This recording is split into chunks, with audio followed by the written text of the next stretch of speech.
Welcome back to the HAC Mortar Platoon 2327 How to Mortar 101 virtual class series. For today's class, we'll be going over tactical graphics and mission overlays.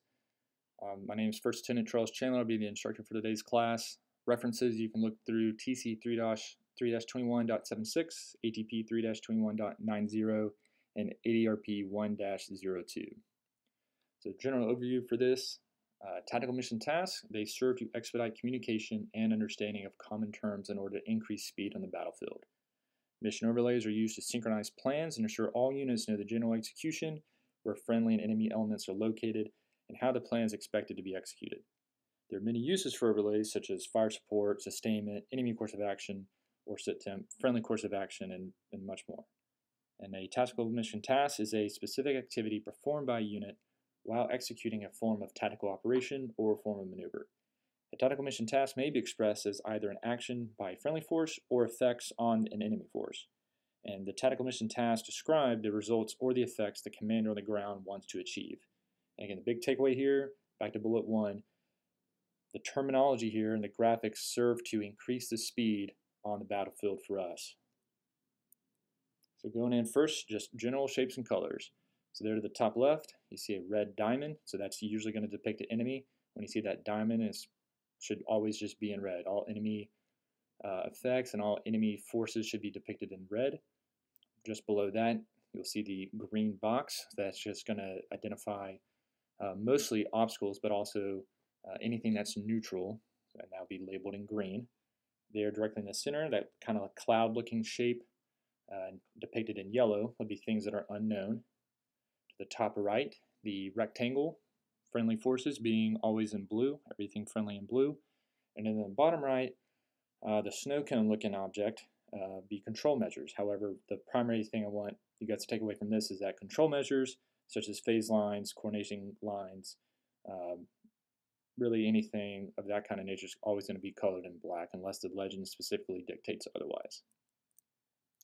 So going into friendly unit symbols. So I'm going to first orient you guys to the right of the slide. So you see team and crew, squad, section, etc. So looking at the circle, the open circle with the dash through it, that's going to designate it as being a team or a crew. The solid one circle is a squad, and then again, section, 3 dots being the platoon, the 1 dash being the company, and then 2 dashes being the battalion, and it continues on regiment, brigade, and division. So where this goes is going to, and here, what you're seeing in the center of the slide is our battalion itself. So right there at the very top, see the blue rectangle identifying as a friendly unit, and then the designation there on the top, the 2 dashes going north to south or top to bottom, indicates a battalion or squadron, but in this case this is a battalion, and that is 2327. It's infantry, because you can tell that by the X in the middle, and it's air assault infantry, because you can tell that by the V, or the unit identifier, there on the bottom, indicating that's an air assault infantry battalion. And so there's 6 companies within our battalion that we, as the battalion mortars, are organically assigned to for indirect fire support. At any given time, being able to help all these companies and all these platoons, sections, squads, teams, however they disposition themselves, and helping and being an enabler too. So you see, such as Gator, Bayonet, and Cougar, the 3 companies to the left, they each have 3 platoons within their company. See, Demon Company has 4 platoons, and the W, they're just indicating that they are wheeled since they have the gun trucks. And then you see Hatchet, our company. You see first the Mortar Platoon with the mortar symbol, again, aerosol on the bottom, followed by the Scout Platoon, and then the Medical Platoon right underneath that with the extended plus sign. And then over the far right, Havoc Company, or FSC. The 2 primary platoons there being the maintenance platoon, or I'm sorry, the distro platoon there with the wheel looking symbol, and then the air assault designation, and then below that the maintenance platoon, again with the air assault symbol. And then just for quick reference, since the expectation is many times you'll likely see that split section example there to the bottom right. And so if you see that on a map, just understand that it's essentially identifying us as splitting and having multiple gun teams or gun squads going in different locations on the map in different areas based on what the mission is. But that's what the symbols would look like. And then going into enemy unit symbols. So again, going from battalion all the way down to squad, and again, it's a red diamond. So I put these two up here because these are going to be the two that you guys would most likely see the most when looking at overlays or sketches on a map. So on the left, you have an enemy artillery battalion there at the top left, and then so what designates that as artillery is just that black dot there being in the middle. So that's how you know that's an artillery, enemy artillery unit. So it goes from battalion all the way down, company, platoon, section, then squad. And then on the right, those are all from top to bottom is an enemy infantry battalion and then infantry company. Again, this is still an X, it's just now in a diamond shape and it's colored red. Then here, obstacle symbols are neutral, that is, being in green, and all obstacles are depicted in green. Anti-tank mine up there to the top left, anti-personnel mine just below that, with the little tick marks facing the direction of which the explosion essentially is likely to be going towards. An unspecified mine underneath there, and then top center, completed unspecified mine, and then below that an anti-tank minefield. And then in the top right, the upside down snow cone being a booby trap or an IED. So going into common tactical tasks, these are tasks that you guys will likely hear us talk about a lot or assign to a squad, or if we're in split sections, certain sections be assigned a certain task. And then also ground force commanders, when they're calling up for fires, us to be assigned and designated certain tasks that they want the effects that they want on the enemy based off of the assets and the rounds that we're able to bring and bear. So over on the far left, you see what the symbols look like and what those graphics look like and what they would be on a map or on an overlay, and then the actual definition. So this is where, again, tying back to the general overview of that first bullet, how this is going to increase our speed on the battlefield by either just directly looking at a graphic like that, or you just hearing the tactical task words such as block, destroy, disrupt, etc. You know exactly what that means and what the intent is or what the effect is that nest and ties in with that specific task or graphic that you see on a map. So going in first with block, so that's going to deny the enemy access to an area or prevents the advance in a direction or along an avenue of approach. It's also an obstacle effect that's going to integrate direct fire planning or indirect fire planning in an obstacle effort to stop an attacker along a specific avenue of approach or to prevent the attacking force from passing through an engagement area. Below that, look at destroy. So here's a tactical mission task. It's going to physically render an enemy force combat ineffective until it is reconstituted, so completely destroying it. And then disrupt, which commander is going to integrate direct and indirect fires, terrain, and obstacles to upset an enemy's formation or tempo, interrupt his timetable, or cause enemy forces to commit prematurely or attack in a piecemeal fashion. So this is just us utilizing our speed to try to disrupt an enemy force. And then underneath that, look at fix. This is where a commander is going to prevent the enemy from moving any part of his force from a specific location for a specific period of time. So at our level, many times I'll tell one of the 240 positions when we're set an NFP, your task is to fix the enemy along your primary direction of fire or your PDF so that we can then destroy or neutralize that enemy. And then underneath fix, you see interdict, a tactical task where the commander is going to prevent, disrupt, or delay the enemy's use of an area or route. So many times we could be tasked to conduct interdiction fires where possibly the scouts observe an enemy force, they conduct a call for fire, and now we are starting to interdict and get ahead of the enemy's decision timetable, that is, of when they want to attack, and now we're interdicting and having effects on that the commander wants. And then underneath interdiction, you'll see isolate. It's going to require a unit to seal off, both physically and psychologically, an enemy from sources of support, deny the enemy freedom of movement, and prevent the isolated enemy from having any contact with any other enemy forces. And then neutralize. This is going to result in rendering an enemy personnel or material incapable of interfering with a particular operation whatsoever. And then moving on, a couple more. So containing, it's going to be required, where the commander is going to require to stop, hold, or surround enemy forces. And then turn, this is another obstacle-oriented type of tactical mission task. It's going to involve forcing an enemy force from one avenue approach or mobility corridor to another. Canalize, again, another obstacle tied in tactical mission task, which commander can restrict the enemy movement to a narrow zone by exploiting terrain, coupled with use of obstacles, fires, or friendly maneuver.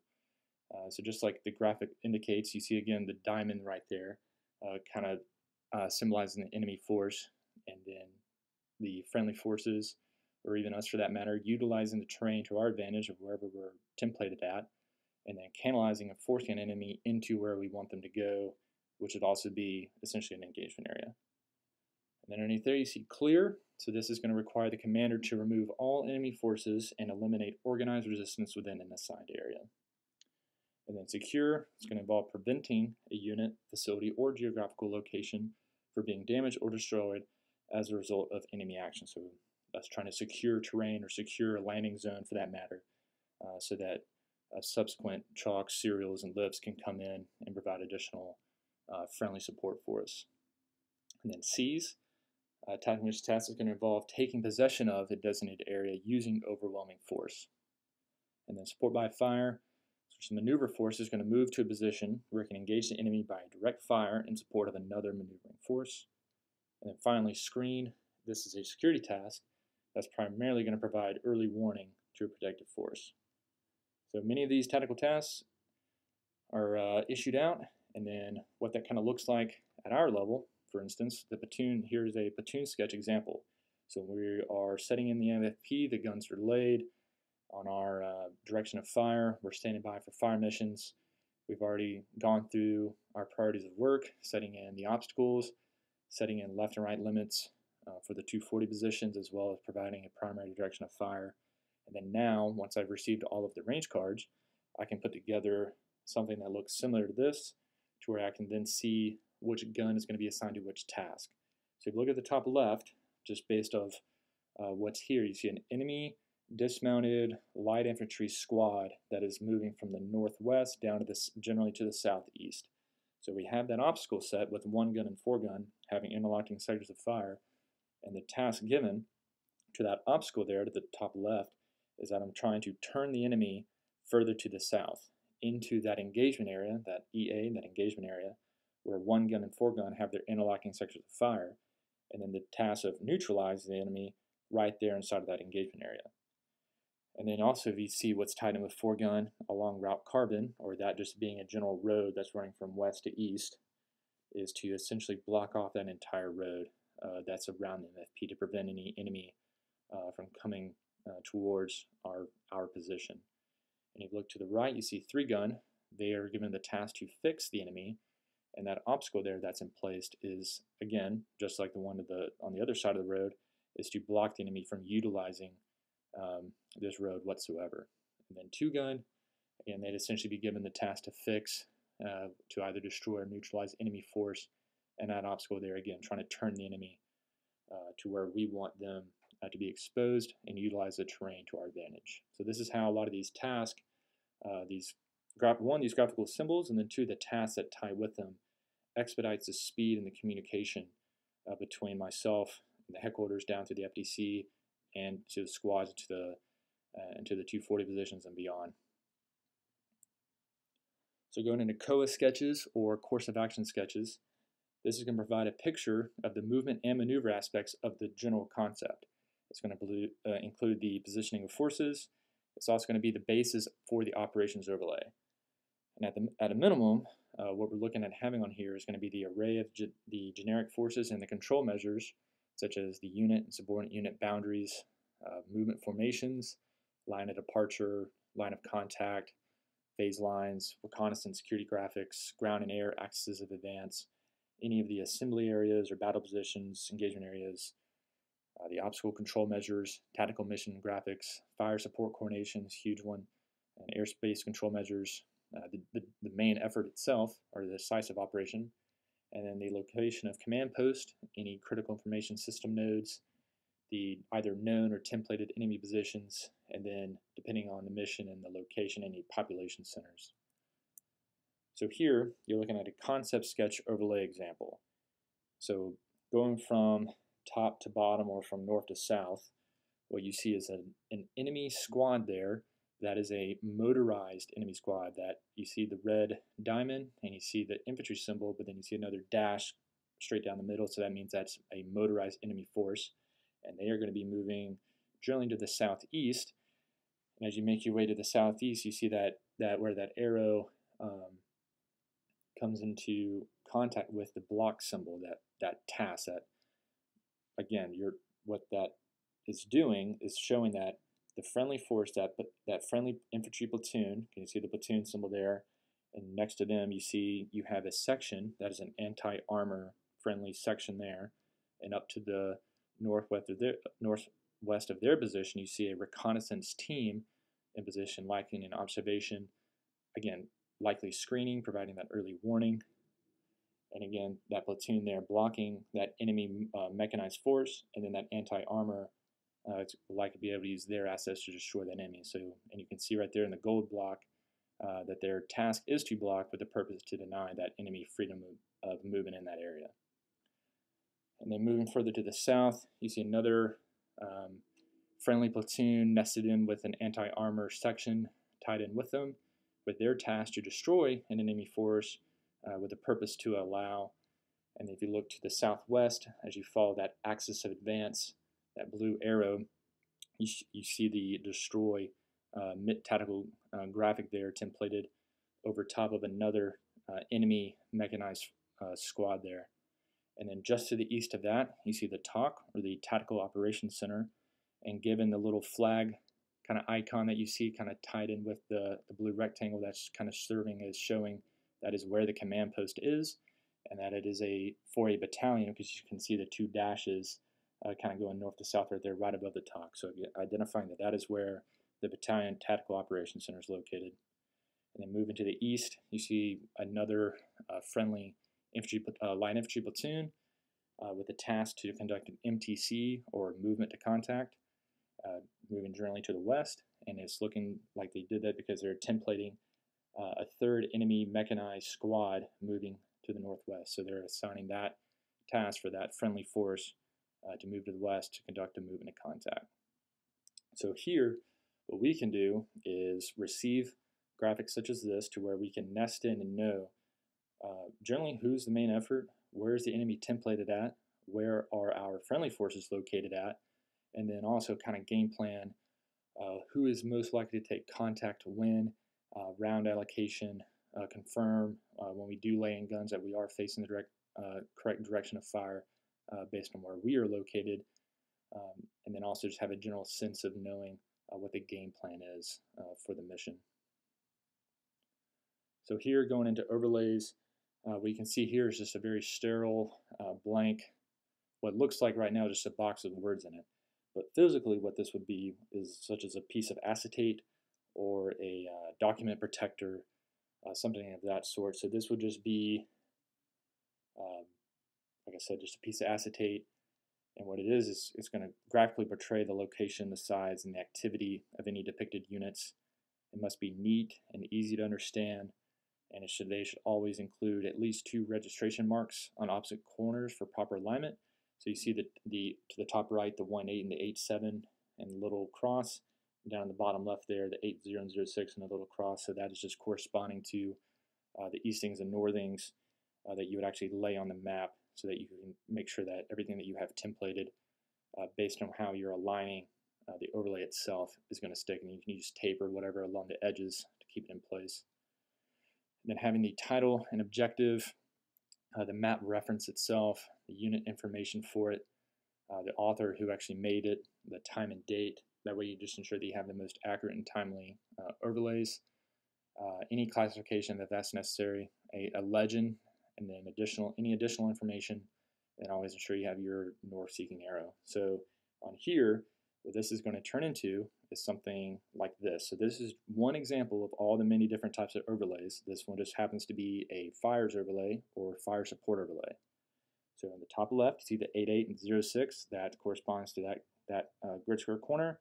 And at the very bottom right, the 7-9 and 1-9 again there. So that way this piece of acetate is laid on top of an actual map, and it's in the correct corners. You see there at the bottom left, it has the correct map, the scale, who actually wrote it, the person, the date time group, the classification, and then within the center there, what you can see kind of going directly in the center, the dashed lines, looks like it has labeled a coordination fire line, and then to the east you can see some point targets, some linear targets, and then what they're kind of tied into terrain-wise. And on all these graphical measures and everything are usually tied to terrain, so that way when you're physically there, it's easier to depict and to know what is what based off taking it from the map to the actual ground. Then here's some more indirect fire target graphics, kind of based on what was just shown in the fire support overlay. So these are many graphics that we'll see at our level, and just to help know what a point target versus linear, rectangular, and circular. So the point target is going to be less than or equal to 200 meters in width and length. Each segment of the target should be approximately 500 meters. You can see there, looking at the actual point target itself, it's going to have generally what the target number actually is. So in this case, the target block allocated here is Whiskey Echo and then 0015. That's what that target number is. Moving down to the linear target, it's going to be greater than 200 meters in length and less than or equal to 200 meters in width. So again, then here you can see they actually designate the bottom one, Whiskey Echo 0015, that being a linear smoke target. The rectangular one, greater than 200 meters in length and width. Circular is going to be a radius greater than 100, and up to the top right, one of the most important ones for us, the final protective fire, FPF, including the target number, the FPF, and the unit fire and the caliber, and the type of weapon that's going to be used for it. Now, the key difference I want to point out here, so you see a point target there on the left, and then look to the right, a target reference point, completely different. Looks like the same, absolutely completely different. A TRP is something that we would give to a 240 position, such as what I showed earlier on the platoon sector sketch. We would give a piece of terrain as an actual TRP, or target reference point, to be your left or right limit, just as a quick example. And then just below the TRP there you see a group of targets. It's going to consist of 2 or more targets on which fire is desired simultaneously. A group of targets is designated by a letter number combination. So you see a bunch of point targets there kind of grouped together, and then that group of targets is then labeled, you can see there, Whiskey 1 Echo. And then a series of targets is a number of targets and or groups of targets planned to be fired in a predetermined sequence to support a maneuver operation. So such as an echelon of fires, for instance. So you see Frank there having its point targets designated, and then within that group of targets, the Whiskey 2 Echo having its point targets designated for that. So for this, just go back through the video and discuss the lesson with your squad leader, section sergeant. The next class is going to be mortars in the offense. And again, the entire purpose of this is so that we are all utilizing a same common terminology, so that we can increase our speed in both execution and also just employment of our assets to support the entire battalion.